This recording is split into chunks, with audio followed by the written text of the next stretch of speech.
Untuk mendukung Belajar Bentar, kalian bisa mengklik subscribe. Halo, selamat datang di Belajar Bentar. Sekarang kita lewatkan, urutkan atau sorting, dan kita langsung pergi ke border atau membuat batas. Di sini, tentunya untuk membuat border atau batas, lebih baik kalian memilih terlebih dahulu batas mana yang ingin kalian berikan di sebelah kanan. Di sini, pada daftar pertama, ada yang namanya batas bawah seperti ini. Dan setelah itu, di sini kalian juga bisa memilih batas atas,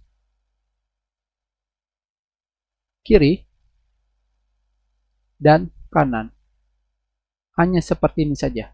Tentunya, jika kalian ingin menghilangkannya, kalian tinggal memilih kembali batas yang kalian pilih.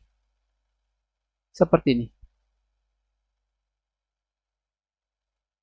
Kenapa kita tidak menggunakan tombol batas di sebelah kiri ini? Dikarenakan tombol batas di sebelah kiri ini digunakan untuk mengulangi batas yang kalian pilih. Misalkan di sini kita pilih batas kiri, hilang, dan kalian tinggal mengklik kembali, maka kalian sudah membuat batas kiri. Dan sekarang kita pilih paragraf di bawahnya, kita pilih kembali batas kiri. Seperti ini. Dan yang perlu kalian ketahui, batas ini mempengaruhi paragraf. Dengan kata lain, di sini, ini paragraf, di sini ada paragraf, kita berikan batas, seperti ini, dan sekarang kita lengkap paragrafnya, seperti ini.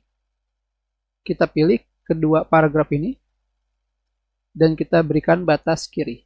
Seperti ini. Kita sudahi pelajaran kita. Terima kasih.